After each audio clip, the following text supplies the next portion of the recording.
Hi everyone, and welcome back to my bench. What I have in front of me is a demo that I'm gonna share with you today for making a LoRaWAN sensor that sends temperature, humidity, and atmospheric pressure to the TTN network, and it goes to deep sleep in between. Now, this is a demo that I recently did on a presentation that I had on the possibilities of LoRaWAN.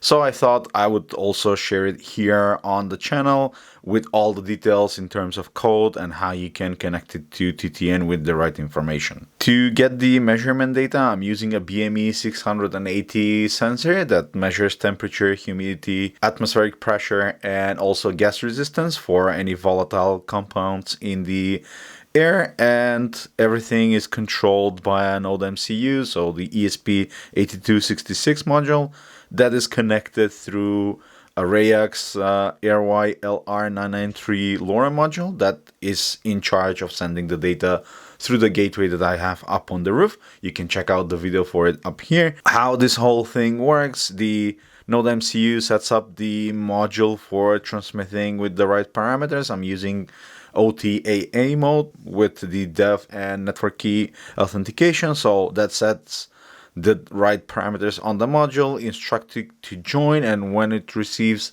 a join message, then it takes the measurements from the sensor and send it to LoRa.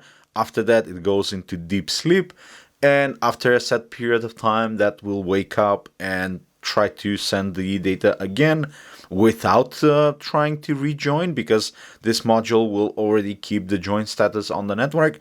So it tries to resend, and in case it fails, then it reissues the join command so the module can join the network if needed. To be able to go into a deep sleep mode, the ESP8266 needs a connection between D0 and its reset pin, so whenever this wakes up, it can be reset so it starts working on the code again.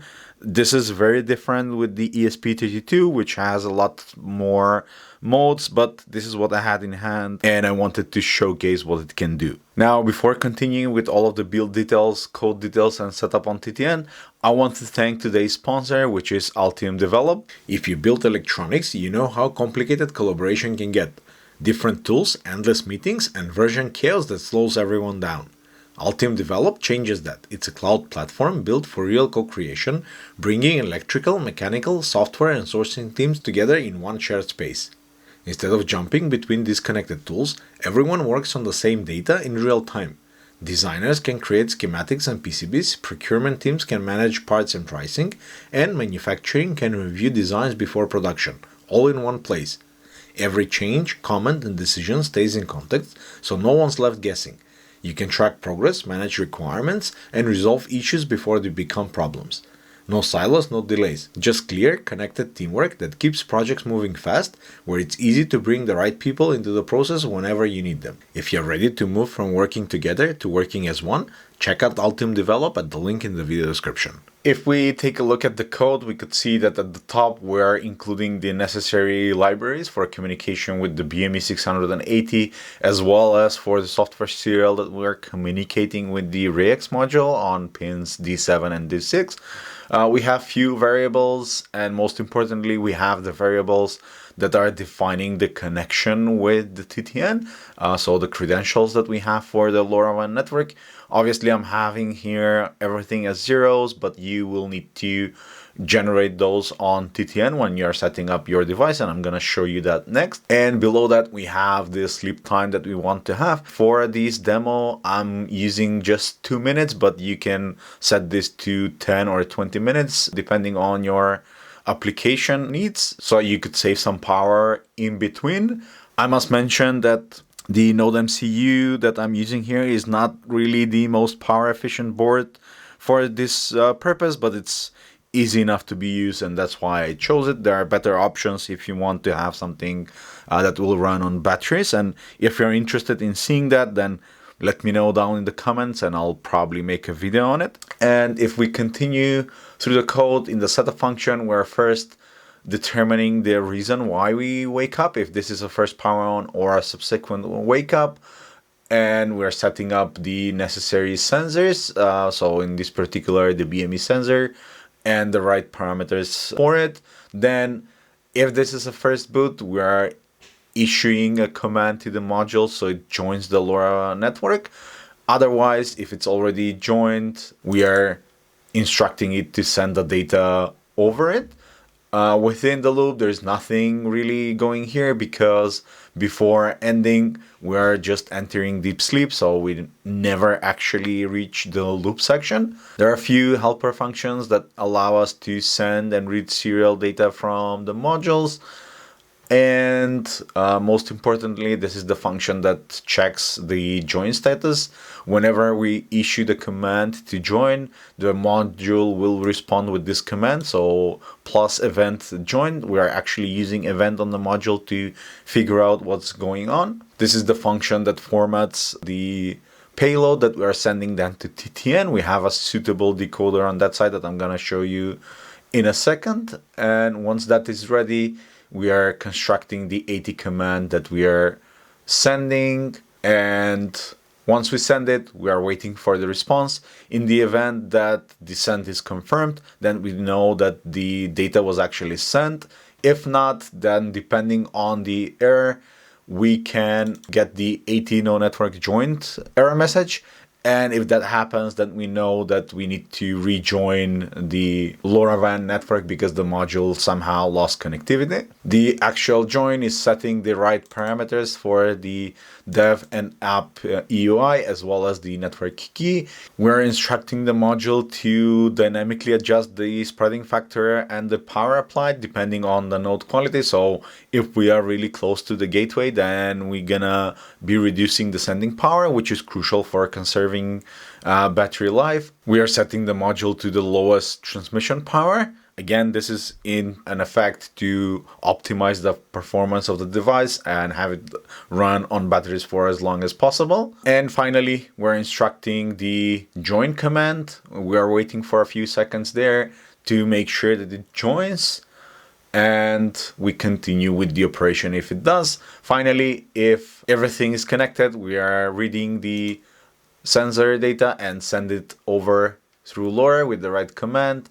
And finally, we are just going to deep sleep for the time that we set up in the top of the sketch. I'm gonna link the full code down in the video description if you want to check that out. But now let's jump into TTN to show you the setup there. On TTN, the most important part is that you have a registered application in your sandbox as well as a registered end device.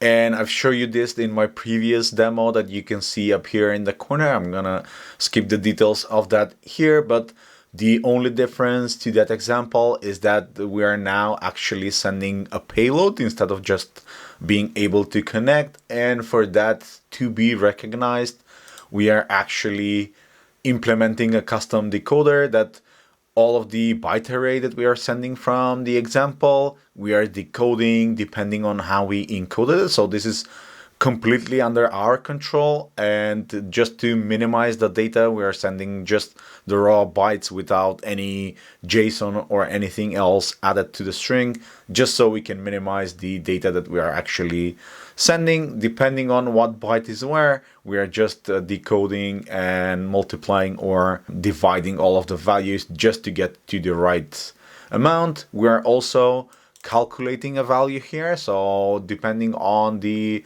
atmospheric pressure, we are calculating what's the estimated altitude that the device is on, and this is just for purely demonstration purposes. It won't be as exact as it needs to, but it can give you a general information, but you can calibrate it to make it precise. That's about it with the decoder. On the bottom, you can probably send the byte payload. In fact, let me find one of the payloads that I had before. So this is one of the payloads that I had from a previous run. I'm gonna copy paste this within here, and I'm gonna run the test decoder button that gives me the calculated altitude, gas resistance, humidity, pressure, and temperature as it was sent from here from the Arduino IDE. Now let's connect the device so I can show you how it works. For this first test, I'm gonna plug into my computer so we can see the serial output from the modules, and we can connect it. it immediately wakes up the LoRa module with the right frequency for where I'm located. It detects that this is a first run, so it sets all the right values to the codes on the module for the LoRa, and now we are waiting for it to join. We're gonna see a blue LED lighting up, and that's the event for joining. Now, because it joined, we send the data, and we're waiting now for the confirmation. This is indicated by the LEDs on the module. That happened. Now we went into deep sleep. If we go to the live data, then you're gonna see that we actually got what we send on. And because we have the decoder in place, we're gonna actually see the values instead of just the raw payload if you don't have the decoder in place. Now this is gonna sleep for 2 minutes, and I'm gonna skip that in the video. I'm gonna return just when it wakes up. Okay, so it just woke up, and because it wake up from deep sleep, it's not sending any data, but it assumes that we are still connected and immediately sends the data. This again confirmed and happened, and we can jump back to the TTN to see that yes, we now also got the data in there. Now, in the demo, keep in mind that the LoRa module from REYAX was actually powered on the whole time. So that's why when we woke up with the Node MCU, there was no need that we send all the parameters and join the network again. So the module itself is quite efficient and only draws like 5 microamps in sleep when it's not sending. And this allows us to be efficient with the least amount of effort to make the sensor. In this case, I'm not able to measure the current going through the device, but I'm gonna connect it to an external power supply. And for that, I'm gonna use this. This is the PocketPD portable power supply by Sentilab that I'm currently testing to see how it works. This uses the built-in power delivery profiles from most of the USB chargers these days, and it can deliver variable voltage to your project. It's definitely handy when you're making remote projects. I'm gonna power it and connect it to a power brick that allows us to do power delivery as well as programmable power supply, so PPS. Make sure that your wall adapter actually supports that. And what we can do, we can press on this button here to be able to select through the different voltages that the adapter can provide. We can either choose the directly 5 volts, so we can use that, or the beauty comes if we select the PPS profile on there. That allows us to work up the voltage and have variable voltage with different precision. So, and this will also set the current limit. Pressing on the button will actually adjust us the flexibility. So I'm gonna go this and go up to 5 volts. The current cannot be set anywhere lower than 1 amp, but that's fine. We're just using this for testing purposes. This should have like short circuit protection. So if you want a full detailed and teardown video of this, let me know down in the video comments. Now let's connect it. So I'm gonna use these leads that have crocodile clips. Okay, so that's in place. We're set at 5 volts, and I'm gonna turn the output on. Keep in mind that this, unless you turn it on, this is not turned on by default. Now I turn it on, you see it go up, and you have this arrow indicating that the output is live. At the moment we're drawing about 30 milliamps, so this is not that precise. We have a mode that we can use for charging batteries that will show us the total amount of time and power that is being applied to the battery, which is nice. But if we switch it, I saw briefly it went to about 120 milliamps. That is when it's sending. Now it receives, it should go to sleep mode, and it's down to 0.01. I've measured this with the multimeter before, and it was about 8 milliamps when everything is on sleep. This is again not great, but it is at least a demonstration. I told you there are better options to use if you want instead of the Node MCU, instead of the ESP8266. In fact, the ESP32 has much better sleep modes, and you won't need this hardware connection between D0 and RST to make it work. Now we're gonna wait for a few seconds for this to power on for the second transmission, and we're gonna monitor closely how it goes. Okay, we just woke up. We went to about 20 to 30 milliamps, just from under 10. It goes to about 40 when it tries to send. For a brief second, now it sent the data, it received the confirmation, it went to sleep back again. So we're down to the lowest, I think, that we can do, because we have extra circuitry on the Node MCU that we are powering on that we can still maybe optimize with another choice. Looking at TTN again, we can see that these are the two examples that we have. So we have the initial join and the initial data being sent, then about 2 minutes later, because that's how long we slept, we have the second data that when we turned on and configured it to work on the PocketPD, again, we had the initial send immediately after join, and then 2 minutes afterwards, it sent again. And this cycle will continue for as long as we have power available on the module. And this concludes our demo. In our case, we made a so-called LoRaWAN Class A device, because this is in Class A operation mode, where it only listens for downlink data for a short period of time after each send. So if we were to send a command, then there would be a delay when that command is received until we send some data. This is the most power optimal way of building LoRaWAN devices, but if you want some real-time control, then we need to modify this to be a Class C.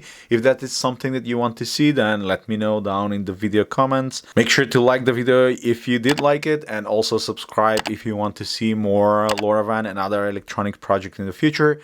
I'm gonna have all the necessary links that you'll need to replicate this device down in the video description, and YouTube thinks that you're gonna like this video next. Thank you for watching, and I'm gonna see you all in the next one. Cheers!